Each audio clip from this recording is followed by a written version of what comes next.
ቴዲ አፍሮ ማለት ምንድነው? አባትህ ካሳሁን ነው። ከዚህ ጀምሮ እንግዲህ ቴዲ ካሳሁን ነው የኔ ስም። የአባቴ ስም ካሳሁን ገርማሞ ነው። ቴዲ አፍሮ የሚለው ነገር የመጣው ከስሜ ጋር በተገናኘ ያንን እንትን ያሰጠኝ የምሰራበት ወይ የምጫወትበት ባንድ አፍሮ ሳውንድ ባንድ ይባላል እና ከዛ ጋር ተያይዞ ነው ቅጽል ስም ሆኖ የወጣው ማለት ነው። ከዛ ጊዜ በኋላ ቴዲ አፍሮ ሆንክ። እኛም ካሁን በኋላ ቴዲ አፍሮ ነው የምንለው። ቴዲ ብዙ ዘፈኖችን አሁን በቅርብ አውጥተሃል። በልጅነት ለመጀመሪያ ጊዜ በኢትዮጵያ ውስጥ ትልቅ ዝናን ያተረፍክ አንተ ነህ እና በቅርቡ እንደውም እንዳዳመጥኩት ከሆነ ኢትዮጵያ ውስጥ ካሉ ዘፋኞች ትልቁን ኮንትራት አሜሪካን ሀገር ውስጥ የፈጸምከው አንተ ነህ ይላሉ። ምን ያህል እውነት ነው?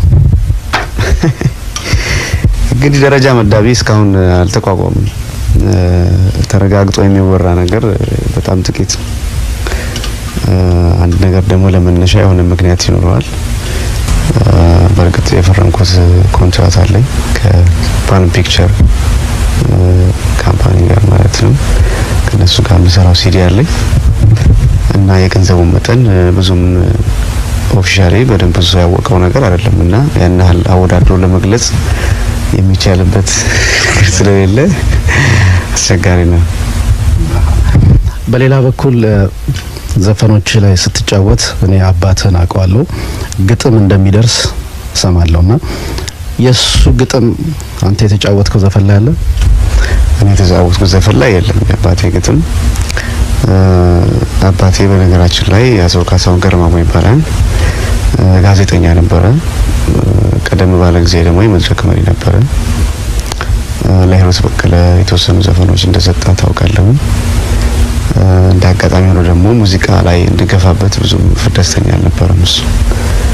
ምክንያቱም ብዙ ጊዜ ሙዚቃ ህይወት እሱ በሚያውቀው ልምድ ለብዙ ነገር የተጋለጠ ህይወት ስለሆነ እሱ በፈቀደው መንገድና እሱ በመረጠልኝ ነገር ስላልሄድኩኝ ደስተኛ አልነበረም እና ብዙም እንዲህ አይነት ነገሮች ዲስከስ ለማድረግ ጭራሽ ግጥምና ዜማ ለመቀባበል የምንችልበት ድፍረት አልነበረኝም፣ በጣም ስለማከብረው ማለት ነው። እንደ አጋጣሚ እሱ ካረፈ በኋላ ነው እኔም ካሴት ያወጣሁት እና ያኔ መስለ አይኔ ካላይ ያላም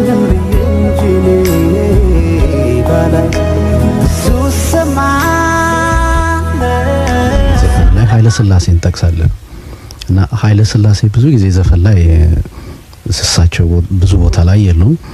አንተ የመጀመሪያንም ምንድነው ይሄንን ያሳሰበ? ሌላው ደግሞ ኃይሌ ገብረ ሥላሴንም እንደዚሁ ጠቅሰሃል።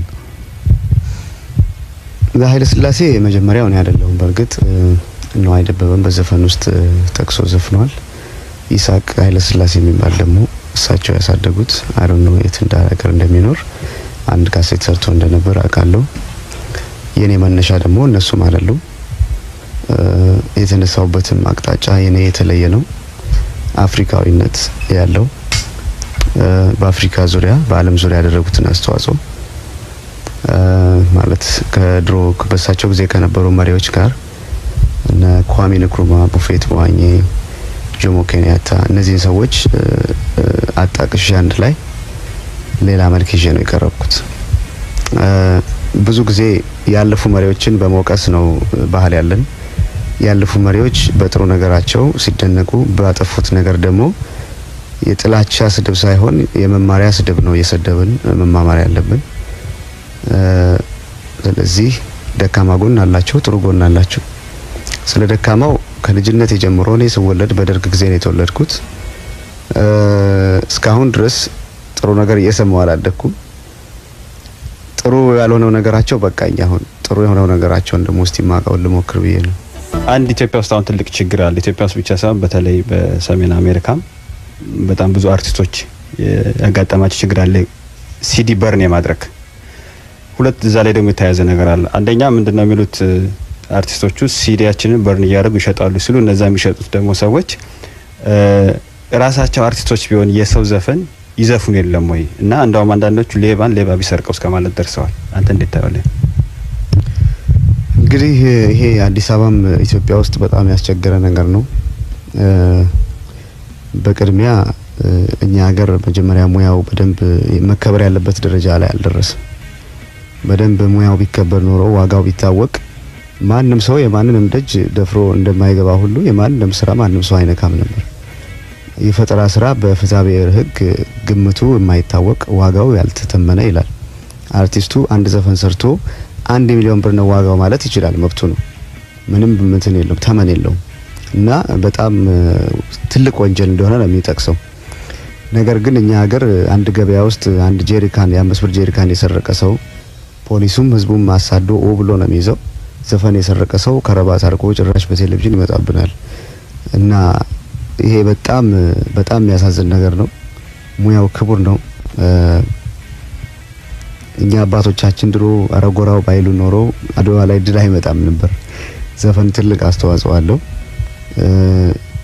ስለዚህ ወንጀል እንደማንኛውም ወንጀል መጀመሪያ የኢትዮጵያ መንግስትም ቢሆን ይሄን ነገር ትኩረት ሊሰጠው ይገባል። እዚህም ሀገር ደግሞ ያሉ ኢትዮጵያን ወንድሞቻችንና እህቶቻችን ወንጀል እንደሆነ ይሄን ነገር መጀመሪያ ሁሉም ሰው በውስጡ አስቀምጦ ቢያንስ ትክክለኛውን ነገር ለመምረጥ የራሱን ፈቃደኝነት ቢያሳይ ጥሩ ነው። ያን ወንጀል የሚሰራ ደግሞ ሰው እርስ በርስ ይሰራረቃሉ ከሚለው መልስ ይልቅ የራስን ስራ ሰርቶ ራስን ነውረኛ ከመሆን መቆጠብ የተሻለ እንደሆነ ሁላችንም እንስማማበት ይመስለኛል። እና ይሄ በጣም አሳሳፋሪ ነገር ነው። የሰው ጃኬት መስረቅ ብቻ አይደለም ሌብነት፣ የሰው ንብረትና የሰው ፈጠራ መስረቅ ደግሞ በጣም ትልቅ ወንጀል። ጃኬት 70 ብር ነው ወይ ደግሞ 80 ብር ነው ዋጋው በተባለበት ዋጋ። የአንድ ዘፈን ዋጋ ግን አንድ ሰው አንድ ዘፈን ዘፍኖ እኮ ዓለም ቱር ሊያደርግ ይችላል። በአንድ ዘፈን ትልቅ ሰው ይሆናል አንድ ሰው እና ግምቱ በጣም ወሰን የለውም። እና እንዲደፍሩ የሚያረጋቸው አለማወቅ። ሰደበን ካሉ ይቅርታ እንዲያደርጉልኝ ጠይቃቸዋለሁ። ከዚህ ውጭ ሙያ ሌላ ይኑር ብትባል ወይንም ደግሞ በዛ ሙያ ውስጥ ኑር ብትባል ምን አይነት ሙያ ትመርጣለህ? ሌላ ምንም አልመርጥም። ለመሆን አልፈልግም። ሜቢ እዛው አርቲስት ውስጥ ሆኖ ለመቀጠል የፊልም አክተር መሆን ደስ ይለኛል። የፊልም ስክሪፕት ምናምን ለመጻፍ ወደፊት ፕላን አለኝ። ከዛ ውጪ የሚመጡ ካሉ እናስገባለን። እኔ ግን አልሄድም።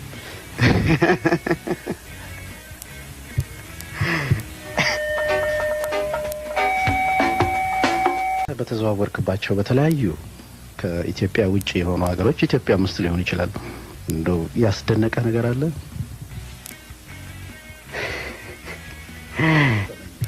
ገጠመኝ ትላንትና ነው እንደሚያስወራ ገጠመኝ ወደ ሾው ስንሄድ ከሰዓት ተነስቶ